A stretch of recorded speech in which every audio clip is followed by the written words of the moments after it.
Okay. So again, welcome to New Perspectives. As most of you know, this is a program that's being hosted by Aro University in Surat, India, and the Sri Aurobindo Integral Life Centers that are in Surat and one here in Fountain Inn, South Carolina. And I'm Rade, the director of the center here in Fountain Inn, and joined by Dr. Vladimir Yatsenko, who is the director of our research institute. So we are very pleased and honored to have for the first time our guest speaker today, Matthew Andrews. I had the great pleasure of meeting Matthew back in 2018 at the OM conference here in the US. And for those of you that have met him in person, you immediately recognize his love and devotion to the mother and Sri Aurobindo that radiates throughout his being. And his commitment to the integral yoga path is truly non-wavering. So he's just a wonderful and beautiful soul and person to meet. And again, we're just very honored to have him here today. Matthew is co-director of the Shraddha Yoga studio in Boston, and he is board president of Auroville International USA. He has been a student of yoga philosophy in the light of Sri Aurobindo and the mother for over 20 years, and he teaches yoga philosophy in yoga teacher training programs. He has also organized and hosted retreats in Auroville and at the Madhuban Sri Aurobindo Ashram. Matthew expresses his devotion and love for the divine through music that weaves Western folk traditions with Sanskrit and Tamil mantras. So in today's session, Matthew will offer a meditation and a discussion intended to help us discover the innate flame of aspiration that the divine has lovely planted within each of us. He will share his experience and wisdom on how we might nurture that flame, providing it space to grow within the framework of our daily life. There will be time, as always, towards the end for any questions that you might have for Matthew. So at any time, there is a Q&A box at the bottom of your screen, and just click and put your question in there. So without further ado, Matthew, again, welcome. Such an honor to have you here, and would love to turn it over to you now. Thanks, Radhe. And Vanakkam, Namaskar. Hello, everyone who's joining today. I feel a lot of joy about talking to you all about the heart's aspiration, and specifically this word embodying the heart's aspiration. You know, there's one thing to think about something, there's one thing to understand it on an intellectual level as a concept, and there's another thing to embody, to bring it into life, to give it space within our moving around and interacting in relationships and conversations. And in the body itself, you know, the physical form that we are implanted in. You may be familiar with the first words, the first verse of the Rig Veda, Agni mi ile purohitam. Agni mi ile, just that first word. I adore the flame. I adore Agni. I adore the fire. And what fire are the rishis talking about? I adore the flame, purohitam yagyasya, the flame that is the priest of the sacrifice, the intermediary between the human and the divine. This flame, this Agni, is implanted inside you. You know, I can say all people, but there's something direct about saying, you know, you, yourself, this flame is in you. It's not an externalized thing. It's not floating around out there. It lives inside your heart right now, all the time. It's always burning. It's unextinguishable, inextinguishable. And it is the flame of aspiration that fuels this whole journey of evolution that we are a part of, that this collective journey of self-realization, collective realization, the awakening of the earth, the transformation of humanity, all these big concepts, right? The flame is the fuel for all of that. And it lives inside each individual person. And it burns with its own unique qualities, its own unique scent, its own unique way of being. So inside you, this flame of aspiration that burns always up. If you notice a candle flame, right? You can't turn it upside down. You can't make it burn down.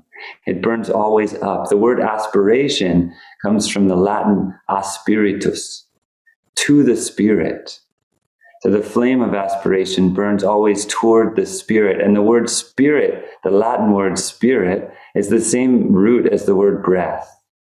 So this spirit, this breath of the divine, this breath of holiness that lives within each of us and that pervades the universe and that is the universe, the flame of aspiration burns always towards it. And it never goes out. No matter what happens, no matter what difficulties we're involved with, no matter who we're fighting with, no matter what we're disappointed about, that flame is always burning. And it gets covered over, and it gets, sorry, I'm just trying to, there we go. It gets covered over, we get distracted. Our attention goes in different directions, fixes on different things. I may be attending to something outside myself, some conversation, some work that I'm doing. The flame is always burning. It's like breath. When I'm not paying attention to my breath, I'm still breathing. If I pay attention to my breath, then I can affect the way that I'm breathing, the depth versus the shallowness, the fluidity, the presentness to my breath can have a positive, or I can inhibit my breath intentionally.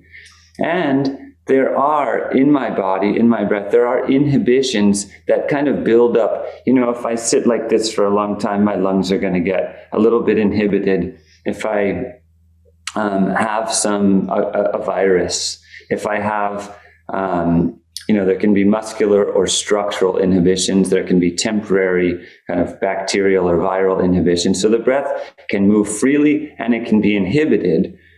The same is true for aspiration. That flame of aspiration is always burning. It's always there. It never goes out. It never, but it can be inhibited.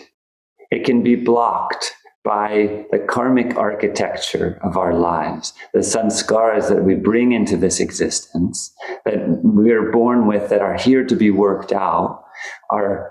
These may manifest in beliefs about reality. They may manifest in what we expect to be possible, our fears, our clinging, our craving, our resentments. All of this can inhibit the way, the radiance, the tejas with which this flame can shine in our lives and in our bodies. Now, the heart is the central place where this flame lives. But every cell in your body, every cell, billions of cells, they all have a heart.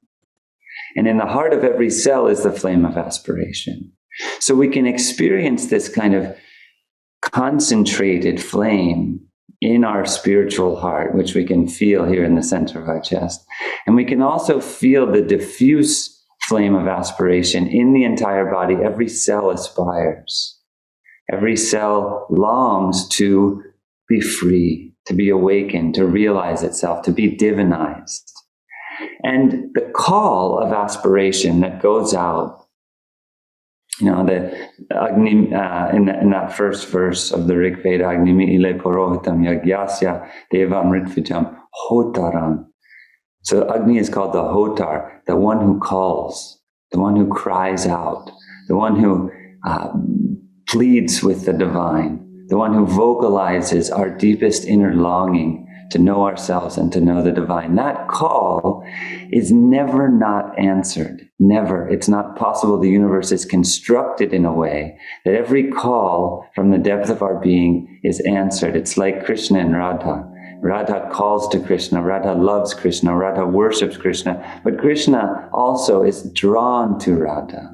Krishna cannot turn away from her beauty. Radha's call brings Krishna. And it's the same on the individual level, the calling of our deepest heart. Again, whether it's conscious or not, There's two things happening. There's the unconscious, constant magnetism, burning of aspiration, reaching up, that is transforming us all the time, that is burning our sanskaras, that is awakening us progressively and calling the divine towards us all the time. And then there is the conscious intentional, when we join our awareness, our intentionality with that aspiration, and we call out, it becomes empowered, it becomes strengthened, and the circumstances of our life will change, and our embodiment will change. The cells of our body, when we go in intentionally to our body and say, yes, this aspiration is good. This aspiration deserves space. This aspiration deserves intentionality and attention.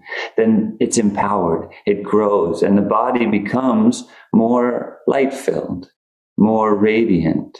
This flame of aspiration, this Agni that lives inside of us, on the level of the human, on the level in Bhuloka, on the level of the earth plane, it manifests as Agni. On the level of Swar, in the heavens, it manifests as Surya. Highest light, Surya Savitri. And Sri Aurobindo says, Tat Savitor Varam Rupam, this most auspicious, most beautiful, most incredible form of Savitri. Tat Savitor Varam Rupam, Jyotir Parasya. The light of the highest, most radiant light in the universe. It's the same light. It manifests as Surya Savitri there in the cosmos, and it manifests as Agni inside of us, but it's the same Jyotir Parasya, the light of the highest, most radiant light. And we meditate on that light. We focus our attention on that light. Intentionality, dhimahi. We draw all of our awareness and bring it to a point on that light. Why? Yanna satyena dipayat, so that we can be illuminated by truth, because that light is truth, that Agni is truth, that aspiration of our deepest being to realize itself, to know the divine, is truth. It's the deepest truth, it's the highest light, and it lives inside of us all the time, just shining, seeking to manifest itself, seeking to be present in our lives, seeking to make itself known, seeking to transform us. It's not like, just that. It's always there, and it has an intentionality, and that intentionality is to shine through us, through our unique individuality into the world. This light of aspiration, this flame of aspiration burning inside of us right now, like the breath, constant, pervasive. The breath sustains life. The flame of aspiration sustains evolution. It sustains our growth. And it manifests in us when it's blocked, when it's inhibited. It manifests in us in different ways. It might manifest as dissatisfaction. It's kind of distorted through the lens of our limited awareness, because we live in this Maya. We live in this confused state. We've incarnated here into this realm of duality where everything is backwards and upside down. We're an infinite spirit enclosed in the limitations of a painful, limited body, a mind that doesn't really understand what it is or why it's here. We're in this limitation. And as that flame of aspiration, that natural, organic, pure flame of aspiration passes through our limited awareness, it's distorted into dissatisfaction, frustration, impatience, shame, desire. Also, it lives in a more pure state just as curiosity, just as interest, like wanting to know something, being interested in a certain field of study. These are ways that this flame manifests naturally inside of us. So the innocent desire to know anything, the joy of learning itself, and looking at our lives and saying, man, I wish it wasn't like this. I wish that I wasn't so limited. I wish that, these relationships were more clear and loving. I'm frustrated with the limitations of my life. I'm disappointed in myself. I'm disappointed in someone else. I blame someone else. I'm frustrated with them. I wish that my job was different. I wish that I had more freedom, more room to breathe. This is the divine flame within us seeking expansiveness, seeking room to express itself. And it's pressing up against all the limitations of our life and saying, oh, this feels very small. This feels very tight. I feel very closed in. I don't like it in here. I wish that I could express myself more. I wish I could bring more of myself into the world. It's very closed.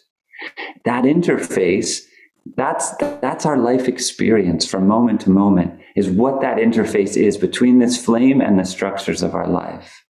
And we have the capacity at any time to look at the structures of our life, not to tear them down, to try to break through them, because force is always adversarial.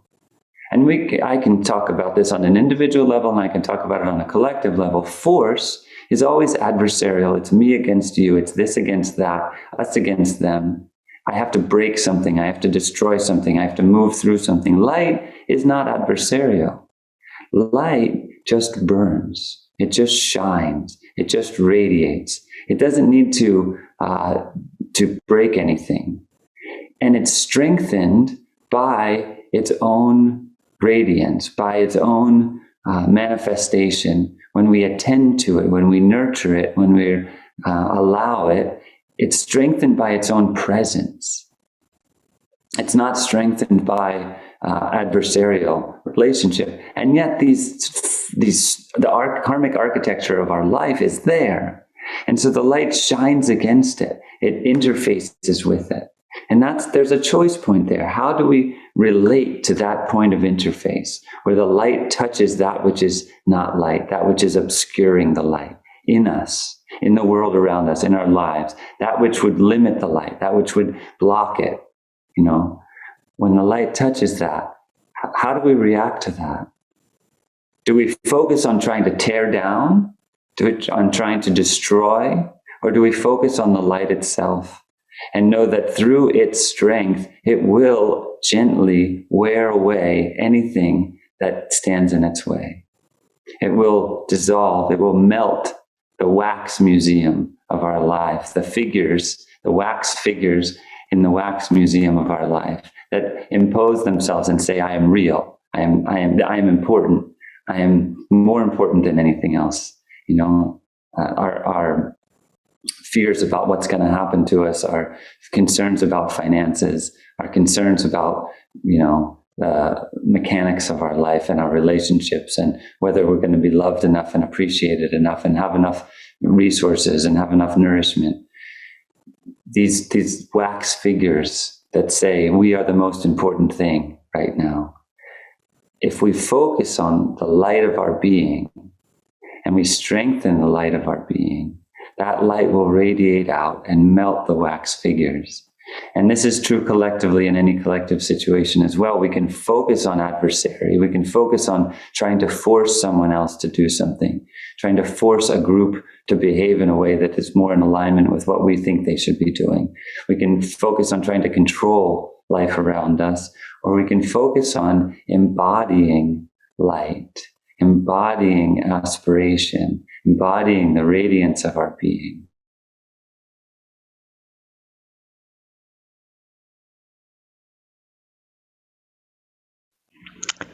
I'm having trouble hearing. Can you hear, Vladimir? Yes, I can. Okay, must just be on my side. Sorry, Matthew, go ahead. No problem. No problem. This choice about how to relate to the world around us, the choice of the past has always been to try to be in control and to try to force life into the shape that we believe it should be. We have a choice, and we are, through the grace of our aspiration, which reaches up and calls down the rain of divine grace, we have a choice to evolve into a different way of being that isn't about adversarial relationships. It isn't about force. It isn't about control, but it's about embodying, cultivating, nourishing the light of our deeper being and giving it space to move within our lives. It's about being and being the light that we are in the world, in our relationships, allowing it space to move. Because each of us is that.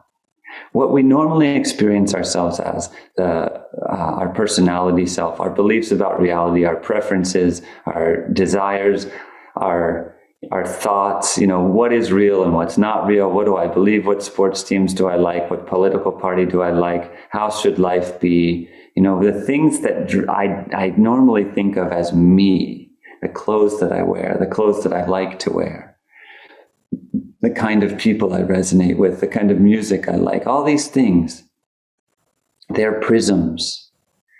And some of the prisms are dusty and dark, and some of the prisms are more clear, but they're prisms of our uniqueness, and the light wants to shine through those prisms out into the world. And that is transformative, and we often don't trust in the transformative power of that divine radiance within us. We think, I have to do something, I have to control something, I have to fix something. We don't trust that if we invite the divine in, if we cultivate our aspiration, if we invite the divine grace to embody within us and focus our attention on that and intention on that, then our lives, individually, collectively, the world around us will be transformed. That this is the divinization of the earth. And in the midst of all the chaos and all the intensity of this moment, when so much undivine reality is around us, churning, imposing itself, so much falsehood, so much Sorry, we're getting some chats here that other people are wanting to. They're very engrossed and inspired, but it's just a little soft on your end. So just a little bit louder would be great. I keep interrupting. I won't do it again, Matthew. Sorry. No problem at all. And it is important to me that everyone can hear. So I'm glad people are speaking up and not just ignoring the problem.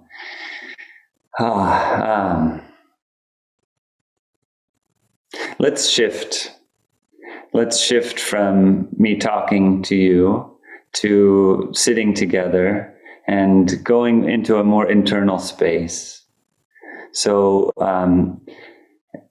if you're comfortable with closing your eyes, go ahead and do that. If you would rather have your eyes slightly open, my invitation is just to soften the intention to see, right? So the eyes become softer, indrawn. It's a gentle pratyahara, a gentle drawing in of the normal inclination to go out. And feel your breath. Focus your awareness on the feeling of breathing. Take a deeper than usual breath. Allow your lungs to expand. Feel your lung, the organs of lung inside your chest pressing against the inner walls of your ribs. Your lungs are wrapped in their own skin. So there's a thick skin of your lungs, and then there's the softer lung tissue on the inside. Feel the breath come in and fill and expand in your lungs. And as your lungs expand, they press in on your heart. Your heart is cradled there in between your two lungs. So you're bringing your attention into your physical body, lungs and heart resting there in your chest. And inside your heart, again, the heart has 3 layers of pericardium, 3 different layers of different density. The most dense and thick and is strongest, we could say, is on the outside, and then it's softer on the inside. The muscle of the heart beating, pulsing blood throughout your system. And inside there, in that space, is a flame.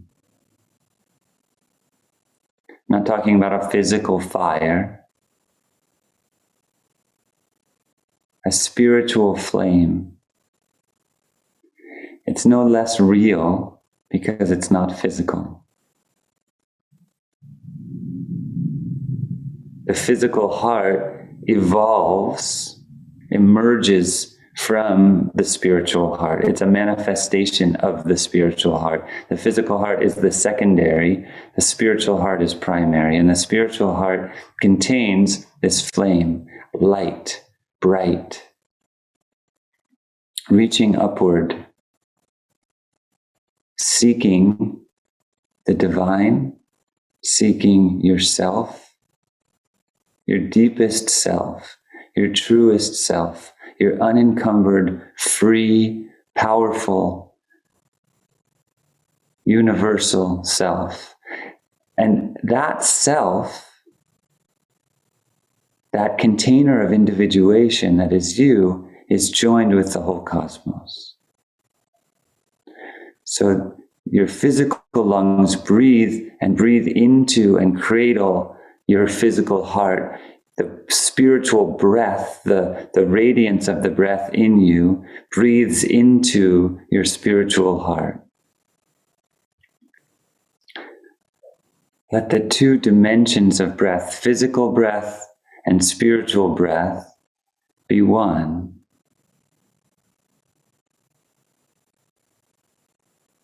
And the breath, air, nourishes the flame, the desire to know, the longing to be, the longing to express. Look for it. Feel for it.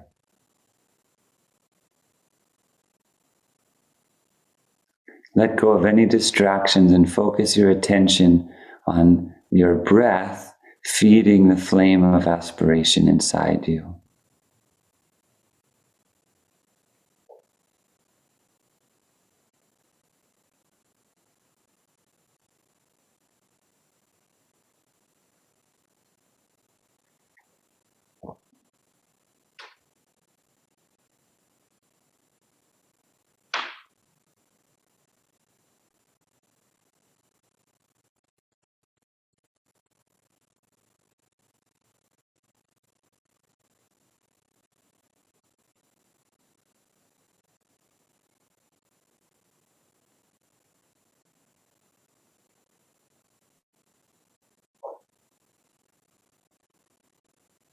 For some of you, it may be easy to feel.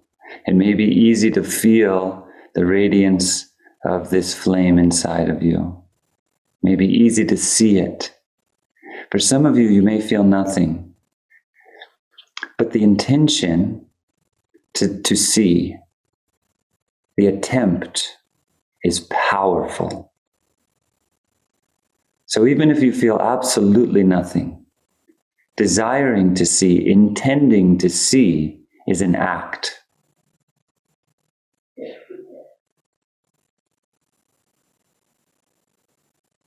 We have to develop sensitivity sometimes. Sometimes sensitivity in a certain area of our life in a certain way comes easy. Sometimes it's more difficult. And for the heart, some of us have not spent much time paying attention to the heart.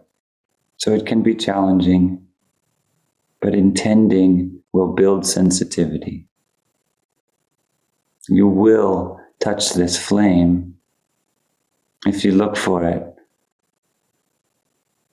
even if it takes time, because it's there.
Every person in the world, your beloveds, your friends, your co-travelers, your enemies, they all carry this flame.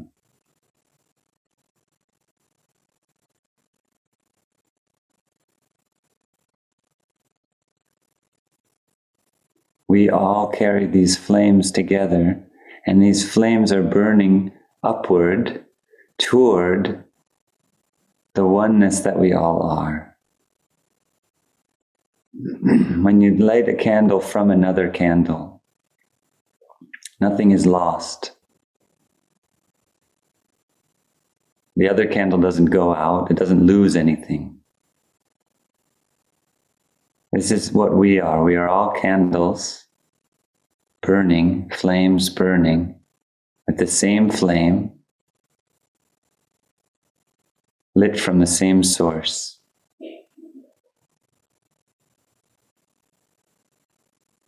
All of our differences are superficial and beautiful.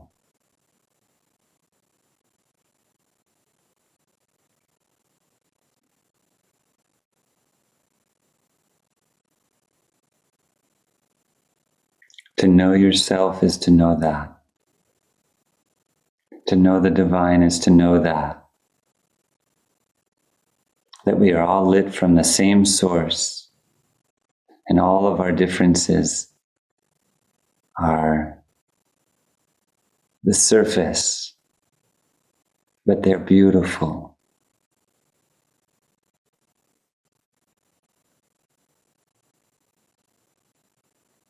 This diversity with which the divine has created this world is beautiful.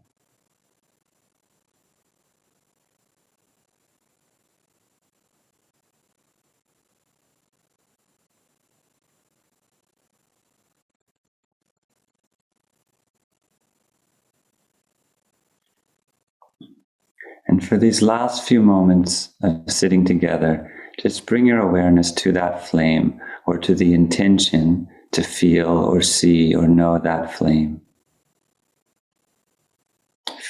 Feel your physical breath and let your breath nourish the flame.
Can you recognize that flame, the experience of that flame, not just in your heart, but in every cell of your body, pervasive?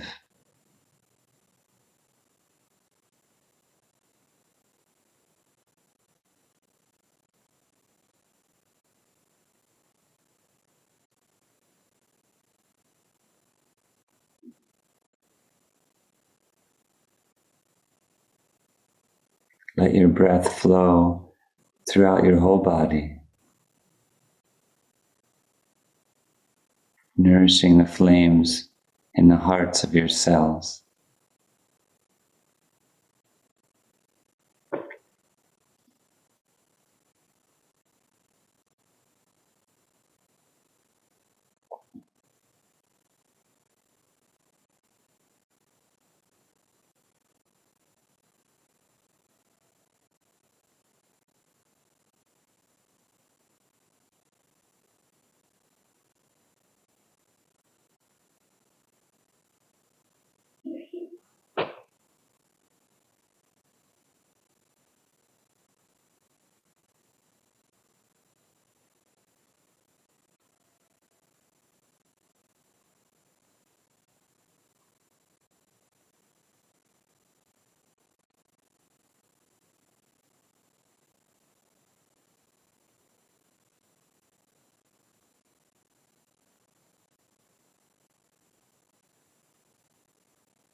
Om Tat Savitur Varam Rupam. O most auspicious and beautiful form of Savitri. Jyoti Parasya Dhimahi. We meditate on the highest light that you are. O Savitri, most auspicious, most beautiful. You are the highest light, and we fix our attention on you.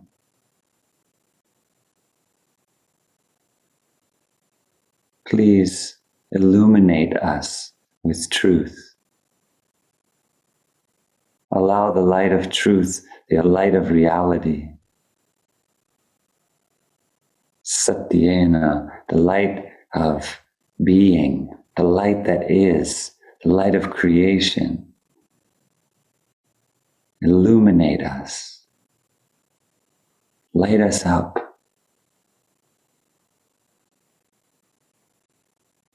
Om Tat Savitur Varamarupam Jyoti Parasya Dhimahi Yanna Satyena Deepaye.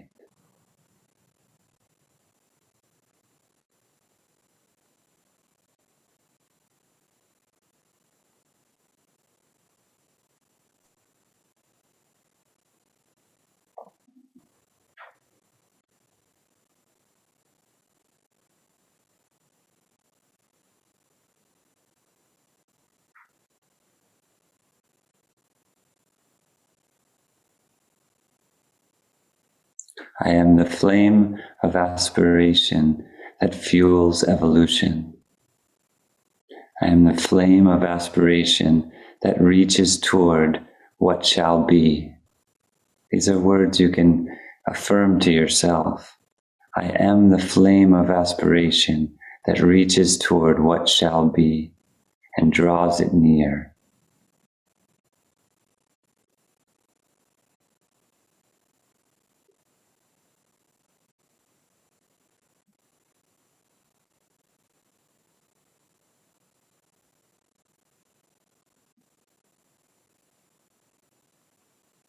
I am the flame of aspiration that reaches toward what shall be and draws it near.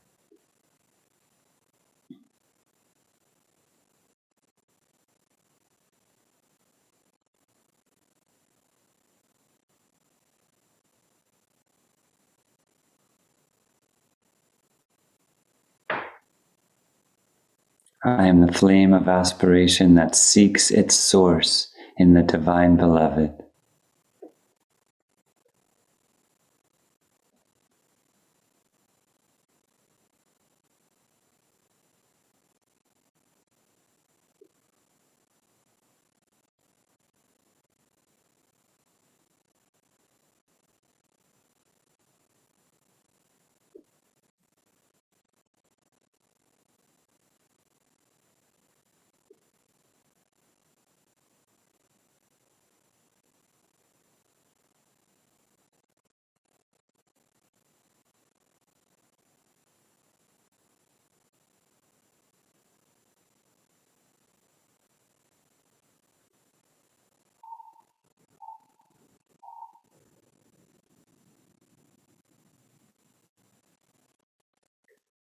And just taking a few more nourishing breaths over the next minute or two, gradually,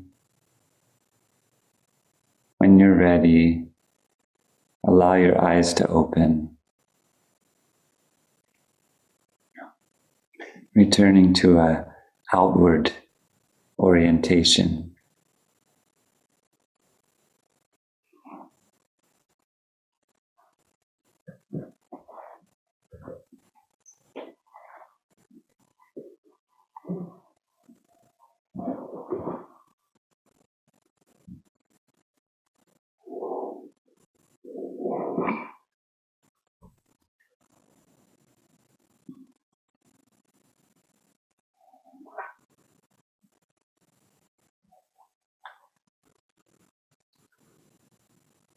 And I know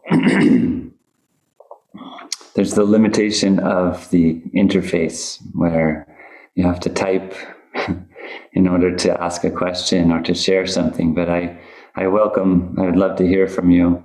If you have a question, if you have a reflection, if you have anything that you'd like to share, you can type it in the chat or in the Q&A or wherever you like. I think maybe Radhe, it's better if it goes in the Q&A. Yeah. In fact, what we'll do, I like your suggestion to be able to hear and see people as they share. We would love to open it up for sharing of your experience of this wonderful guided meditation that has been offered by Matthew. And there is the ability to raise your hand. And so if you raise your hand, we'll bring you over as a panelist, and you can turn on your video and your sound and share with us. We would really appreciate that. And I know, Matthew, that that was just a wonderful and inspiring talk and guided meditation.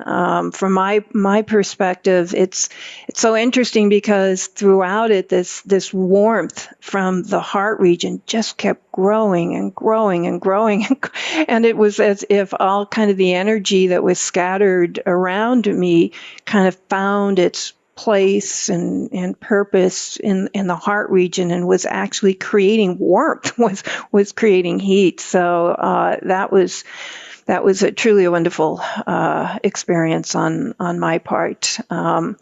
And I also just loved the fact that you've brought in this flame within each cell, right? Which is the work really, as I understand it, is the work the mother was doing in this transformation of the body, is igniting that flame within each and every cell, and that experience of each cell dancing in ecstasy within itself and with others. Very, very beautiful. I've never really focused on that flame within the cells. So a new experience for me. We do have somebody raising their hand. And Vladimir, if you wanted to comment, but I'm going to otherwise bring over, it looks like Radha. Let me just, before you do that, I just want to respond quickly to what you just said, because I'm glad you mentioned the mother's work in her body. You know, there's thousands of years of yogic texts and yogic teachings and practices and from all the different traditions, Vedanta, yoga, tantra, different ways of approaching and cultivating our spiritual life and our relationship to the divine. What the mother did and what she said was that her work was not in her body in an isolated way. She changed reality. She changed reality so that we can experience more. She suffered greatly, so that we have a deeper, a greater, a wider capacity as embodied humans now to experience our own divinity and experience the flame within us than we did 100 years ago, or 200 years ago, or 500 years ago. The world is different. We are different. And we're not even talking about the supramental descent, which is a whole different thing. The mother's work in her body transformed the body of the earth and our collective body. And so I feel like the best way to honor that is to experience, to take it seriously. She did this for us. And so, wow, what I can feel as an embodied person now is different than it was before. And I'm grateful for that. And I honor that, and I take the time to be with that. So thank you for bringing that up. Yeah. So Radha, I saw your hand up first. Do you want to share a few things, or if you have a question for Matthew? It's actually James, because Radha and James are here together. Okay. And great, James. Matthew, I just want to thank you from the trite point of view, first of all, for an amazing start to my weekend. Just listening to you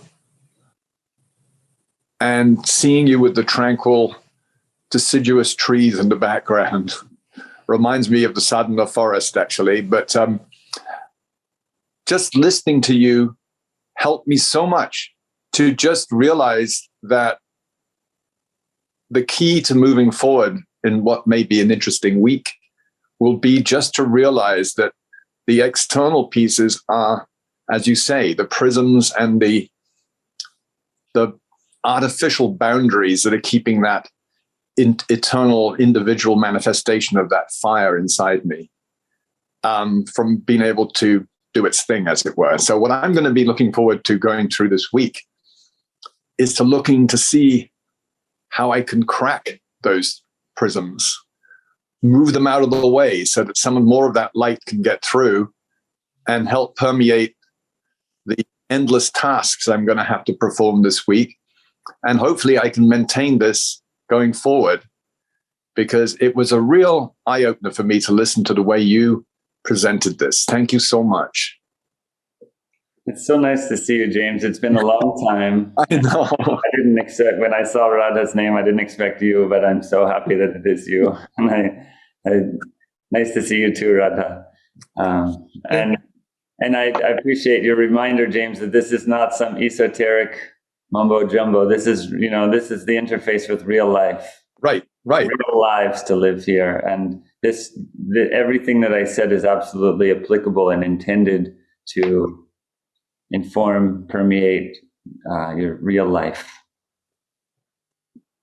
Thank you so much for presenting it in a way that was accessible in that way, because I think you presented a very practical guide down the path. Thank you. Rashi, do you want to say a few words? First, I want to express my gratitude. Again, like how James said, of the serene, tranquil, soft, gentle, the atmosphere. And since morning, I have a lot of classes, a lot of things, but I didn't want to go anywhere. And I don't know why I was here till I heard the sentence about really embodying the aspiration, because I was struggling because I want to do 9 things and I have aspiration for all 9. So I was like, wait, now body has to tell me. And then I wanted to share, because it was very funny. For the first time, I could see my lungs and, the alveoli and all of that. But as I went deeper into the tissues of the lungs, it became like little curled, like a huge beard, like of a Santa Claus, but it was gray and brown like that. And then I'm like, oh my God. So lungs is Santa Claus, which represents for me joy and love and like gift. And then I was like, oh my God, what is he saying? And what am I doing? Where is the flame? And, all of them. When I went into that, I saw a huge forest, and the center of it, I saw this again, an old man with a very big and large, dense beard, the curly little alveoli-like kind beard. And then he wasn't old enough to be, he didn't have that, he wasn't Santa Claus. And then I said, okay, is this my like future partner? He's coming in my heart and my flame and all of that. Like he wasn't that. And then I just silenced myself, and I'm like, he's talking about flame and in the heart, and I'm supposed to be inside, and where am I? And then it's gradually revealed to me that forest, in the middle of it, that silent, beautiful space, he was playing a musical instrument, a wind instrument. And then as I went deeper into it, I realized that he was the breath of Mother Earth. And that is what it was. And then the minute I felt that, it wasn't a realization, wasn't a mental recognition. It was just a recognition, like it was something, I don't know. And then I went into somewhere. Only right now when Radhe's voice came, I realized, okay, so I didn't hear the rest of it, but I'm deeply moved, and it's like the breath of earth is still pulsating in my skin, in my heart, in my, and when I started to actually hear here, is when she was talking about mother's work, and you were talking about mother's work, and I felt like a gentle smile of hers. So I don't know what to say. I'm just grateful. I'm just super excited and calm at the same time. So thank you so much. Thank you. And thank you for saying those words, the breath of the earth, the breath of Mother Earth. Mother Earth is breathing, and often we take it for granted that she's breathing. And it's beautiful that you brought that brought that. So thank you.